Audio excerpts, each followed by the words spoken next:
오늘 성경 말씀은 사도행전 7장 54절에서 60절입니다. 예수님을 믿는다는 것은 무엇을 의미할까요? 예수님을 구세주로 믿음으로 구원에 이르는 것을 의미할 것입니다. 그리고 또 한 가지, 이 땅에서 내 마음대로 사는 것이 아니라 예수님을 따라 사는 것을 의미합니다. 그래서 누가복음 9장 23절에서 예수님이 제자들에게 아무든지 나를 따라오려거든 자기를 부인하고 날마다 제 십자가를 지고 나를 쫓을 것이니라 라고 말씀하신 것입니다. 예수님은 당신을 따라 살기 위해서는 자신을 부인하고 날마다 제 십자가를 지어야 한다고 하셨습니다. 사실 예수님 자신이 먼저 그렇게 사셨습니다. 하나님의 아들로서의 자신을 부인하고 가장 낮은 자의 모습으로 이 땅에서 사셨습니다. 하나님께서 자신에게 지어주신 십자가를 지고 죽기까지 순종했던 분이 예수님이십니다. 그리고 예수님은 그런 삶을 우리들에게도 살기를 바라십니다. 우리의 모습 속에서 예수 그리스도의 모습이 드러나기를 원하십니다. 하지만 예수님을 따라 산다는 것이 말은 쉽지만 실제로 그렇게 살아가기는 쉽지 않다는 것을 성도라면 공감하실 것입니다. 그런데 오늘 본문에 나타난 초대교회의 스데반 집사의 모습을 보면 예수 그리스도의 모습을 드러내고 있습니다. 사도행전 7장에는 스데반 집사의 순교 이야기가 나옵니다. 스데반 집사는 기독교의 첫 번째 순교자인데 그는 예수님을 메시아라고 증거하다가 유대인들의 돌에 맞아 죽었습니다. 그런데 스데반 집사가 죽을 때의 모습이 예수님의 모습을 연상시킵니다. 스데반 집사가 죽을 때에 주 예수여 내 영혼을 받으시옵소서라고 부르짖었습니다. 이는 예수님께서 십자가에서 돌아가실 때에 내 영혼을 아버지 손에 부탁하나이다 라는 말씀을 연상시킵니다.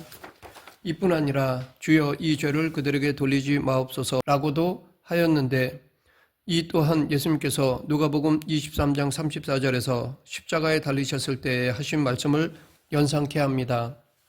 아버지여 저희를 사하여 주옵소서. 스데반 집사는 살았을 때에는 예수 그리스도의 말씀을 담대하게 전했고 죽을 때에도 예수 그리스도의 죽으심의 모습대로 죽었습니다. 즉 스데반 집사는 예수님을 죽기까지 닮았던 것입니다. 이렇게 스데반 집사가 예수님을 따라 살아갈 수 있었던 것은 그가 대단한 신앙의 연륜을 가졌기 때문에 그런 것이 아닙니다. 그것은 스데반이 성령 충만한 사람이었기 때문입니다.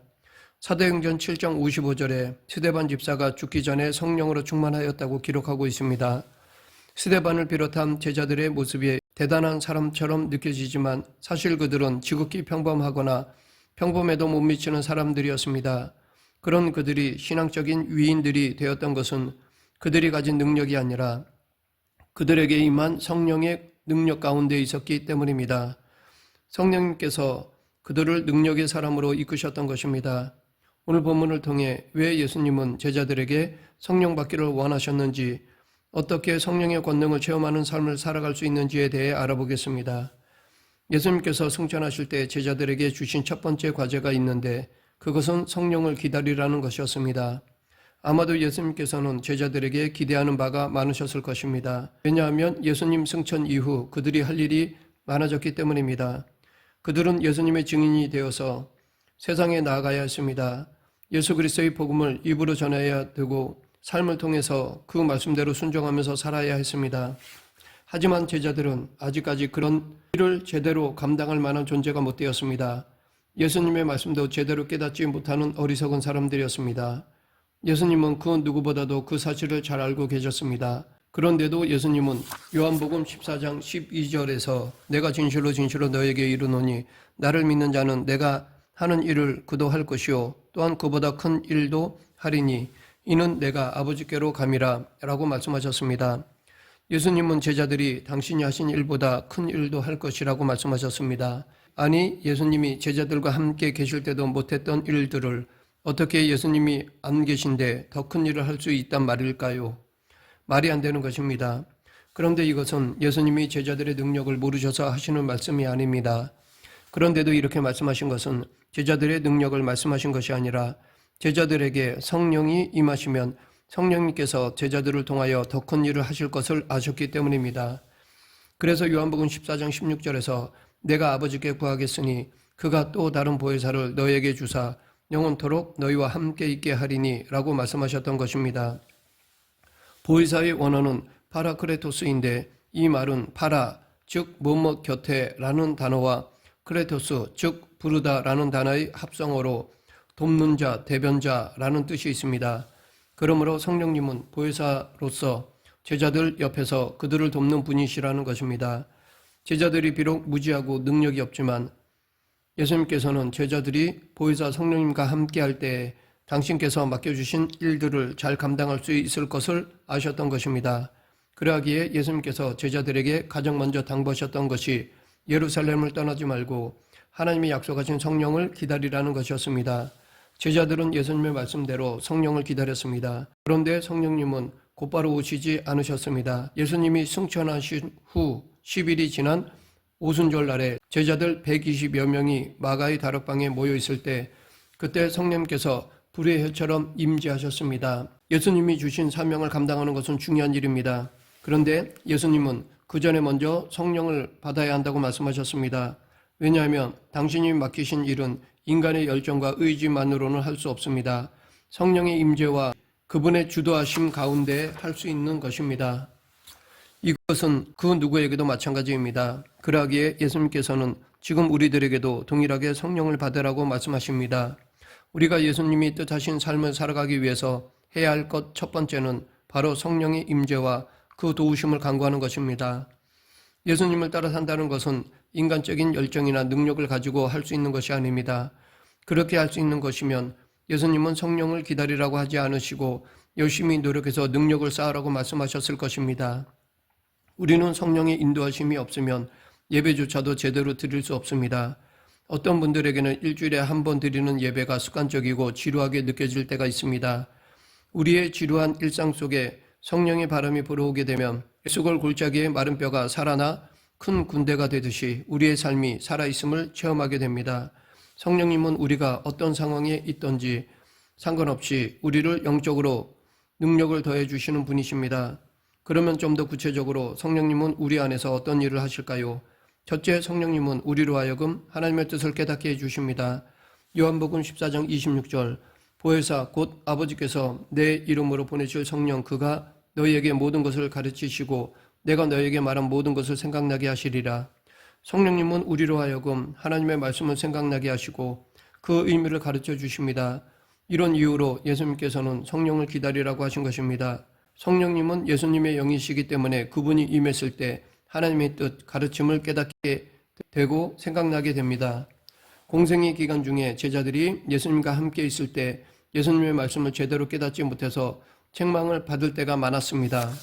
그런데 예수님이 승천하셔서 안 계시면 더욱 하나님의 뜻을 깨닫지 못해야 했을 것입니다.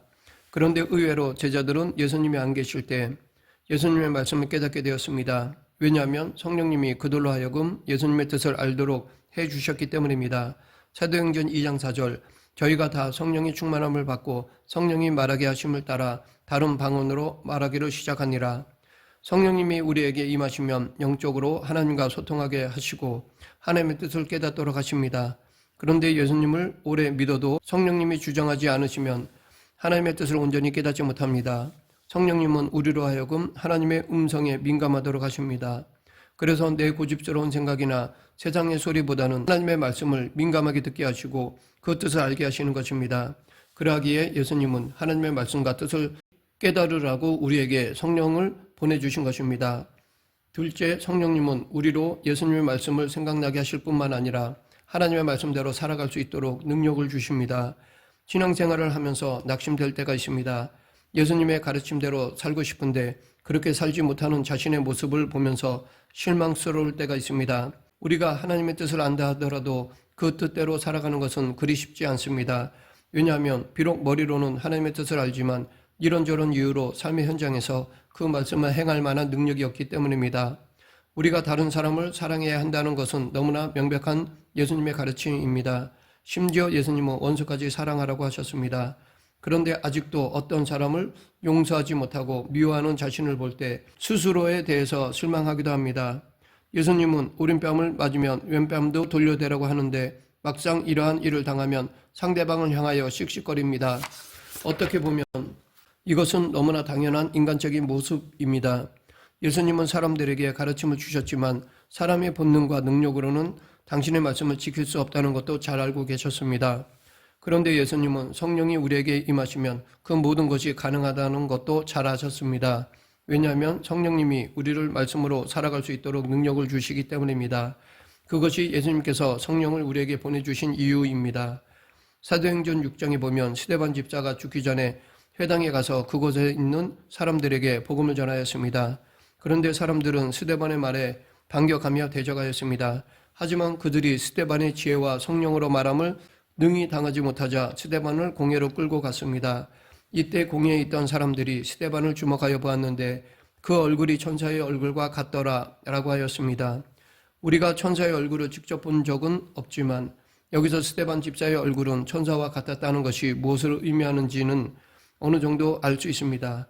사람들이 자신을 대적하고 있지만 스데반 집사는 이를 온유한 마음으로 받아들이고 그들을 품었던 것입니다. 성령님이 스데반 집사와 함께 계셨기에 그 일이 가능했던 것입니다. 갈라디아서 5장 22, 23절에는 성령의 열매들이 나옵니다. 즉 성령이 임하게 되면 우리가 어떻게 변하는지를 말하고 있습니다. 오직 성령의 열매는 사랑과 희락과 화평과 오래 참음과 자비와 양성과 충성과 온유와 절제니 이 같은 것을 금할 법이 없느니라. 성령을 받는다고 모두 순교하는 사람이 되어야 하는 것은 아닙니다. 순교도 아무나 하는 것이 아니기에 성령 받기를 두려워할 필요는 없습니다. 성령을 받게 되면 우리의 일상적인 삶 가운데서 성령의 역사가 있게 됩니다. 그 전에는 내 노력과 힘으로 안 됐는데 성령님이 임하셔서 도와주시니까 오른뺨을 치는 자에게 왼뺨까지 돌려댈 수 있는 것입니다. 나를 대적하고 원수로 대하는 이에게 천사의 얼굴을 보여줄 수 있는 것입니다. 성령님이 나에게 임하시고 그분이 나를 통해 일하실 수 있도록 순종하게 되면 성령께서 역사하셔서 예수님의 말씀을 능히 감당하게 되는 것입니다. 예수님은 제자들이 그들의 노력과 힘으로는 당신을 따라 살아갈 수 없지만 성령이 그들과 함께 할 때 당신보다 더 큰 일을 할 수 있음을 너무 잘 아셨습니다. 그래서 그들에게 예루살렘을 떠나지 말고 성령을 기다리라고 하셨던 것입니다. 우리도 제자들과 같은 존재들입니다. 무지해서 예수님의 뜻을 제대로 알지 못하고 혹 안다 해도 연약해서 예수님의 뜻을 온전히 행할 수 없는 존재들입니다. 예수님도 이를 잘 아시기에 우리에게도 성령을 받으라고 말씀하시는 것입니다. 그러하기에 지금 우리도 제자들과 같이 성령을 기다리는 시간이 있어야 합니다. 우리의 삶이 바쁘고 분주하다 할지라도 성령님의 임재와 인도를 구하면서 기다리는 시간이 있어야 하는 것입니다. 예수님은 누가복음 11장 10절에서 구하는 이마다 받을 것이요 찾는 이는 찾아낼 것이요 두드리는 이에게 열릴 것이니라 라고 하셨습니다. 그리고 그 구해야 할 것을 11장 13절에서 말씀해 주셨습니다. 너희가 악할지라도 좋은 것을 자식에게 줄 줄 알거든 하물며 너희 하늘 아버지께서 구하는 자에게 성령을 주시지 않겠느냐 하시니라. 하나님은 예수님의 제자들이 무엇보다도 성령을 구하기를 원하십니다. 우리가 이 세상에 살아갈 때 구해야 할 것들이 많이 있습니다. 많은 사람들이 돈을 구하기 위해 열심히 수고합니다. 어떤 분들은 건강이나 권력 등을 구합니다. 물론 이 모든 것들이 우리가 살아가는 데 있어서 귀중합니다. 그런데 예수님을 믿는 이들에게는 무엇보다도 성령님의 소중함을 깨닫고 성령님을 구하는 삶을 살아야 할 것입니다. 말씀을 맺겠습니다. 예수님의 제자로서 예수님을 닮고 따라가야 하는 것이 당연하지만 우리의 힘으로는 감당이 안 됩니다. 하지만 성령께서 임하시면 내 능력이 아니라 성령의 도우심의 능력으로 예수님을 따라 살아갈 수 있습니다. 우리 모두 성령의 지혜와 능력으로 예수님을 따라 살아가는 제자가 되길 간절히 축원합니다. 기도하겠습니다. 사랑과 은혜가 풍성하신 하나님 아버지, 성령의 권능으로 일하며 오직 하나님의 영광만 드러내는 그리스도인이 되게 하여 주시옵소서. 예수님 이름으로 기도드립니다. 아멘.